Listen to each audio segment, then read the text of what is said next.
Welcome. My name is Christopher Peter. A clip I recently saw on social media had President Ronald Reagan telling an interesting story that highlighted the core difference between the Republican Party and Democrats. The story basically started off about a young girl who was meeting President Reagan and told him that she wanted to care for those in need when she gets older. The parents of the young girl were Democrat supporters, by the way. So after she told him her goal in life, President Reagan offered her a job and told her that she could then give the money to the homeless who need the money. The young girl was shocked and asked why not just hire the homeless person to earn the money. And the punchline was President Reagan welcoming the child of Democrats to the Republican Party. Times have changed over the years, but the underlying truths are still in place. Not that long ago, there was a town hall event on CNN where Republican and Democrat Congress members were answering questions, and one of the Democrats mentioned that it is not the government's responsibility to match people with jobs, but with opportunity, which may have appeared insightful in her own mind when she thought of it. But the opportunity for one to uplift their own situation and have agency over their economic future is a far better approach than simply trying to placate them and making them dependent on assistance in a static state. One may not see this as empathetic, but I truly believe it is more empowering connecting people with the opportunity to earn rather than giving one a minimal amount of subsidies that barely keeps them afloat. Because that opportunity, however low on the economic totem pole it may seem, affords the individual the ability to find ways to elevate themselves to what is next. For most recipients of government support, there is rarely a next stepping stone, just a perpetual return to the spout for the next installment that barely gets them through the next month. The purpose of government is not to empower the people in leadership roles by making the public dependent on the services they provide and can take away at any moment, but to empower the citizens and legal residents to be able to exchange their skills, experience, ingenuity, and ambition for gainful opportunity, which lifts them up as well as their community and our overall society. Americans do not want to be wards of the state. Rather, they want to demonstrate their talents and innovative ideas in fair and mutually beneficial environments. That is why Americans support economic growth over a transformative big government. An efficient and effective government is essential when it actually delivers the services needed in a timely and non-convoluted manner, which it rarely does. But it should not hinder the people from actually creating and delivering the solutions that the public actually wants and needs. Does this mean that the governments are obsolete or unnecessary? Not at all. The best of both worlds would be having a government that fosters an environment where the economy can create opportunity, and the government connects every able-bodied person with those opportunities and only helps those truly in need and incapable of sustaining themselves. Public policy is not always straightforward, clear and obvious, or transparent. In many ways, it can be somewhat obtuse and convoluted. The difficult part is separating the politics, which involve narratives and posturing, from the policy, which are the strategic, tactical, and operational factors that will determine if the policy is effective. Let us look at the competing agendas facing the American public today. I am going to discuss the Republican agenda, which is the Trump agenda. In November 2024, the majority of Americans cast their ballots for President Donald Trump and Vice President J.D. Vance, providing a clear political mandate for the America First agenda.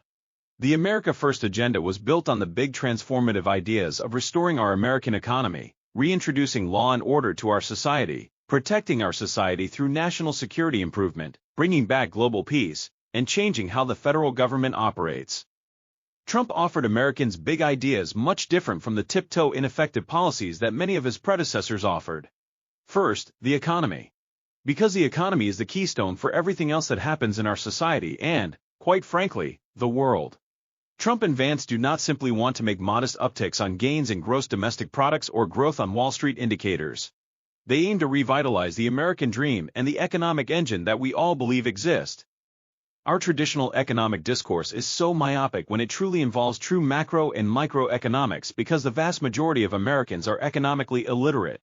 And there are many establishment politicians that want it to be kept that way. Trump is disrupting our complacent economic mindset by challenging the narratives that Americans can no longer produce goods and are completely reliant on cheap foreign labor. That defeatist dogma has been fed to Americans to make us feel good about accepting the decline in domestic manufacturing. Because policymakers, business leaders, and investors chasing a short-term profit wanted to avoid the social anger that would occur if the overall public knew that this decline was not inevitable as they are being told. That all the closed factories and abandoned homes were not fate. Moreso, the result of bad public policy. In free trade, the producers that have competitive advantages will usually win out. There is no denying that nations like China, India, Vietnam, and Mexico have labor cost advantages and the benefit of not giving a damn about the environment. There is no denying reality. If we want to live and operate in the truth, then we should know that there are also other factors that help facilitate the drastic shifts in manufacturing offshoring. How many people out there know that the United States is probably one of the few nations that views bribery as a bad thing? Even the most world-traveling visitors of tourist communities may not realize that circumventing the rules and norms is quite common outside of the United States. We are probably the only nation that holds our own people accountable with the Foreign Crimes Act if they participate in bribery outside of our border as well as inside.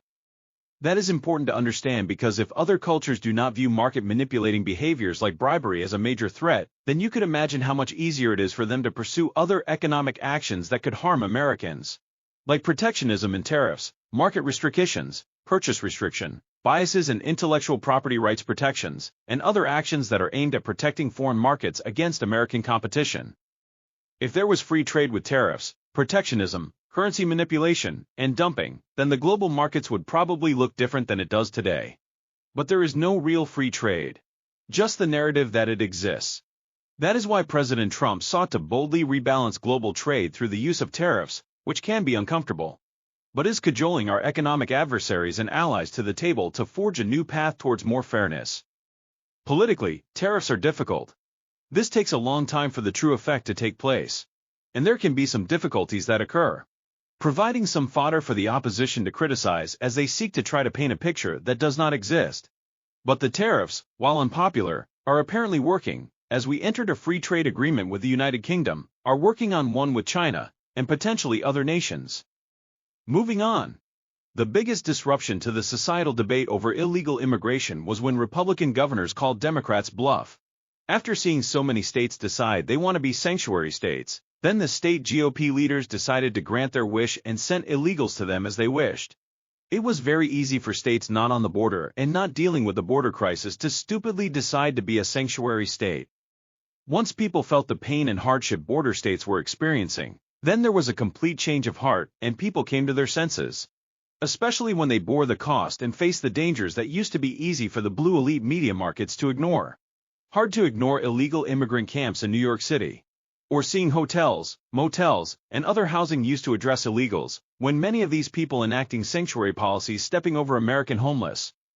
People wanted the border secured and those that came in to be returned to the nations of origin, especially those with criminal records.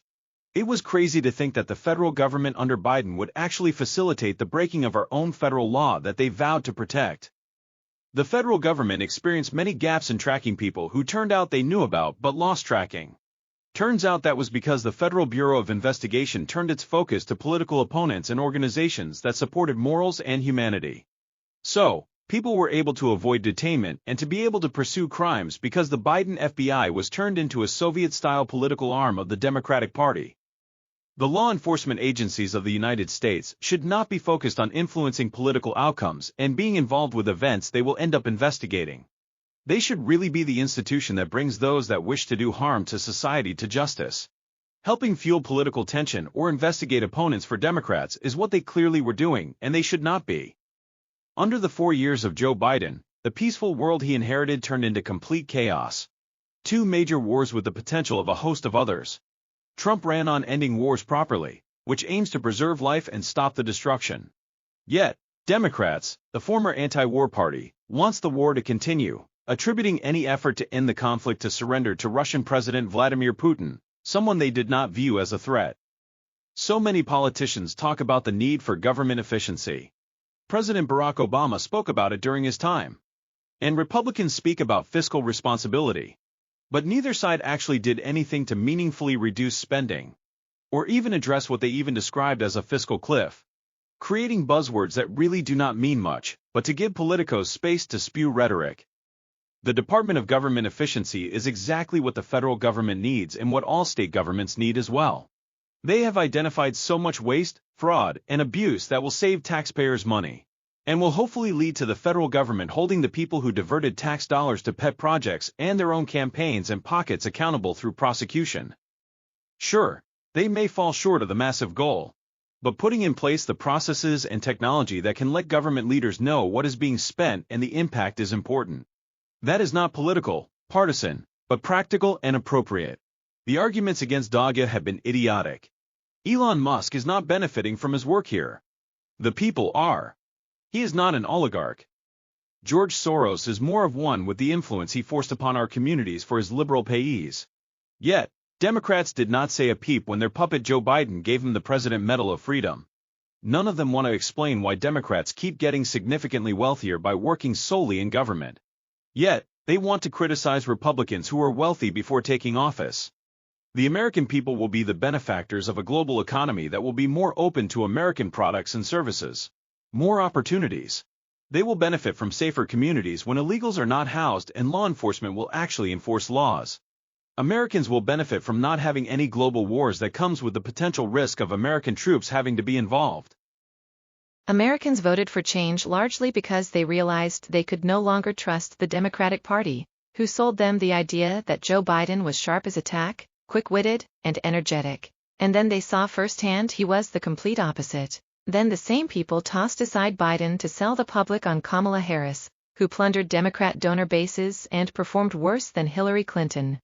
The combination of the Biden record, the Biden cover-up, and the Kamala debacle is a big reason why Americans are extremely sour on the party. They have not been given any explanation of what happened, why they were not told the truth, and what the Democrats truly believe in other than wanting power for themselves. As a liberal-leaning thinker, I have not seen a real reasoned counterargument offered by America's Liberal Party. Just taking the opposition position of their opponents and performing a spectacle will not be sufficient to overcome the political capital deficit they have, with not just the overall electorate, but their base as well. They want to claim that Trump and Musk are oligarchs. Republicans are not the only party that receives money from billionaires and flying on private planes, but it appears that they are benefiting from circumventing public dollars to their own campaign coffers and maybe even their own pockets. Projecting the same accusations towards your political opponents does not really work well when you are saying things about you and they are showing what you have done. There really is no rational counter-argument being made because there are no real rational Democrats at center stage, highlighted by the political returns of Joe Biden, Kamala Harris, and Tim Walz, who might be the worst vice candidate pick in the history of politics, when there was a clear and obvious pick that was overlooked because of his faith, it appears. They were gifted an issue for debate with the tariffs, but went down the line that a tariff was a tax. Not a bad attempt, but once people come to the realization that a tariff only applies to designated items and taxes are broadly applied, you had to have another layer, like the impact breaking long-term relationships with trusted allies in North America and Europe may have long-term. Or was the way tariffs were applied the best way possible? Maybe it would have made sense to bring Canada, Mexico, Japan, and key European economies closer to unite them with America on the fight, finding ways for the Allied group to benefit with a united front. The tariffs may be effective in the long term, but Democrats missed their opportunity to sound coherent on the topic. Instead, they are defending proven M13 gang members who were deported and should have been deported. They are getting arrested at ICE facilities. Democrats are continually aligning themselves on the side of criminals and those that are harming the public, our communities, and public safety. The people are no longer buying the narratives. They were told that biases impacted how we viewed public safety until the public saw that the reality of who is doing crimes is unfortunately aligning with preconceived stereotypes way too often. The narratives are not aligning with the facts, data, evidence, and what we see with our own eyes. While Democrats keep obsessing over fringe issues that the average American does not connect with, they continue to lose ground with the mainstream. I worry that a party where AOC and Bernie Sanders are becoming the face will be in the political abyss for quite some time, and there is nothing that the media can do to help them. There is no discernible platform. Just taking the opposite side of the argument of the person that the majority of Americans voted for only puts you opposite the majority of Americans. People elected Joe Biden and gave him both houses of Congress in 2020, immediately regretted it when the world went to hell in a handbasket. America's Liberal Party was at its best when it was able to balance its heart with its head. For instance, President Obama understood that there was a need to remove people who were here illegally. He deported a considerable number of illegals from our borders. People were held to the law of the land. He also understood to some degree that savings in government could fund other programs that were perceived to be beneficial. There used to be a balance. Current Democrats only serve to fuel political divisions and chase power, rather than worry about results. They only worry about how their failures impact their reputations and ability to remain in office. They no longer care about the people other than as a vessel for their own interests. That is not a good sign for Democrats. There is no objective journalism in America anymore. And this is nothing new. For quite some time, the American news media was segmented based on the ideological viewer base they served. Worked for a while as people would watch the voices they supported and somewhat watch the opposition for material to debate with their friends. But the role of power broker that traditional or legacy media enjoyed is no longer as strong in the current environment. The new shifts in media and how consumers engage with news content and information has changed the supremacy some news pundit and sources have over our national discourse to some degree. And the accuracy issues that journalists continue to struggle with also play a role. The media personalities that dominated how issues were understood want to shape how information is perceived and the perspective we look at issues. For instance, there are some in the media will want viewers to view any effort to end war as the wrong path. Not because saving life is wrong, but because they perceive it will politically benefit a person they do not like. So, it must be considered a societal bad. Remember, it was not that long ago when the media was caught with their finger on the scale when they tried to shape the electorate's view on the inevitable election outcome that did not come out the way they made it seem like it would. Then they gave free platform to baseless accusations of election interference and collusion to defend their coverage. The reality was that they had it wrong and they probably should have known they had it wrong if they did more polling. The good thing is that the public clearly sees where the legacy media stands and what they see their role in society. The guise of a free press is just smoke and mirrors as they are purposefully slanted overall. Now, the environment they operate is very different. People are no longer consuming news content from television and newspapers like they did leading up to the 2016 elections. The options for commentary and opinions are more robust and available at the tip of their fingertip. As a result, there is not the same clout overall for these personalities or sources. They will be able to maintain their dwindling audiences who still subscribe to cable. But the vast majority of viewers are now on other platforms. In any industry, the impetus for change is usually missed until it is far too late, as organizations, regardless of how progressive they proclaim to be, are traditionalists when it comes time to invest in change that is not clear if it is beneficial to them. Easy to be a first adapter if you expect to be first in market. Not much benefit to be the follower. We have seen Fox News adapt to the changing market through launching its own app and embracing radio and podcasting long before their competitors. CNN and MSNBC are far behind them, and we recall the CNN Plus approach that lasted a few months. But many personalities are finding their way into the podcast world away from these outlets. Most people get their news from social media, bloggers, or podcasts. Sources are not constrained by the traditional formats and constructs of traditional media. Podcasters and bloggers are able to speak in more detail than legacy media. In this space, consumers of news content can connect with views they want to hear. No longer controlled by media conglomerates. A true reflection of what people truly hold as important. Now, the more voices available, there is a risk of people distorting issues or just plain fabricating information. But I think people are generally able to see beyond marketing. Even with legacy media, there was plenty of information sold to the public that turned out to be incorrect or misleading. So the traditional approach of buyer beware is still present.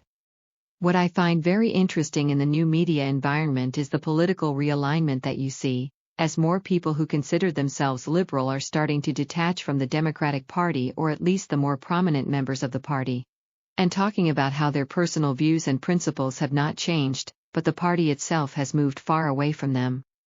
Without the media reaffirming political affiliation with ideology, people are starting to seek policies that are closer to their views, which is traditionally what people personally do. But when there is more information available, people are able to truly make better decisions that align with their own needs.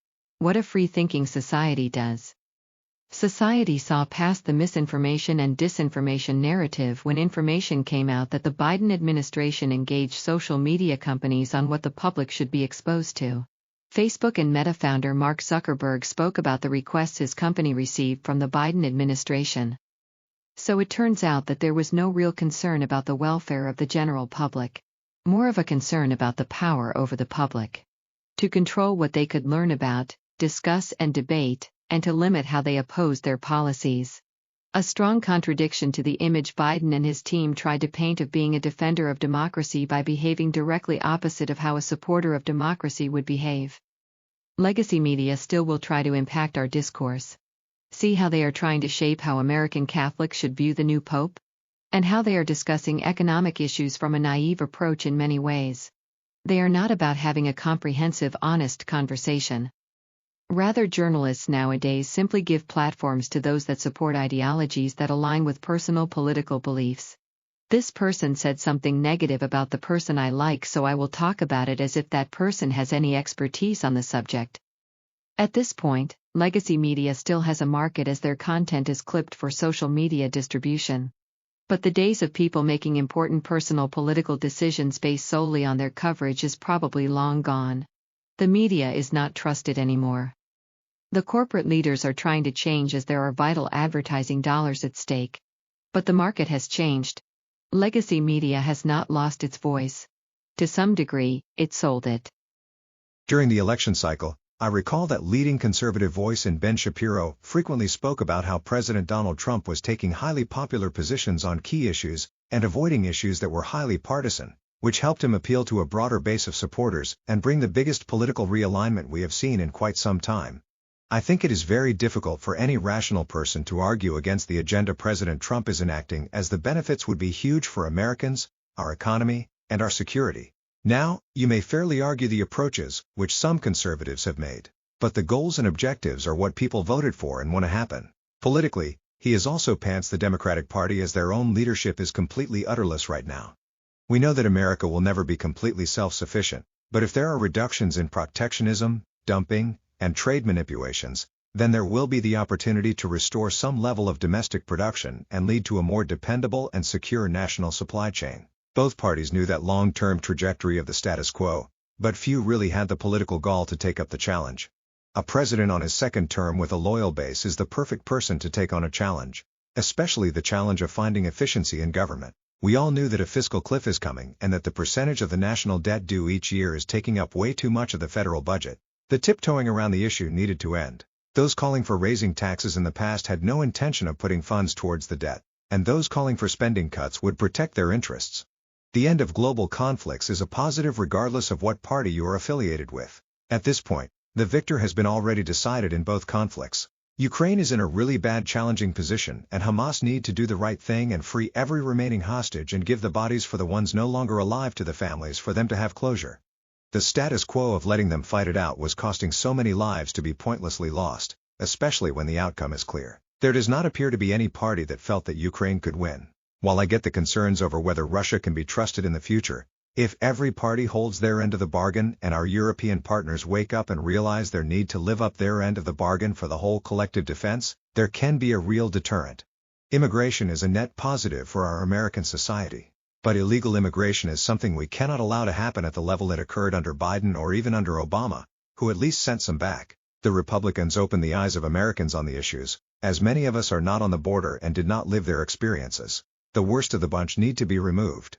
I do think that congressional Republicans need to step up and help codify much of the actions into law to get around the radical judges who are overstepping their authority with national rulings that are being overturned. If we want to see change that is effective not only today but for generations to come, we need to start passing legislation now. For Democrats, they have to come to terms that they created the mess that Trump inherited and is now fixing. I am not a big believer that political parties or politicians should apologize, but when you purposefully mislead the nation about who is running the federal government and the state of a sitting president, then there needs to be some accountability. They obsess about issues that are fringe while missing the broader ones that impact every household. Even on the issues they champion that are critical, they tend to offer the obviously wrong solution. Not every Democrat is bad, but the party is becoming more homogeneous and nonsensical at the same time. There are not two agendas like in the past. There is only one. And the opposition is too busy fighting its leadership to come up with anything real. They are just saying random nonsense hoping it sticks. There is a need to hold people in power accountable to the promises made and outcomes their policies created. Right now, we are in a challenging spot with what appears to be a hopeful future. So many things have been improved already. Hopefully more to come. A big thank you to all of you in the audience. Your viewership is appreciated and valued. Please follow the Christopher Peter Review on social media and continue to visit www.crcreview.com for new episodes. Thank you once again. Until next time.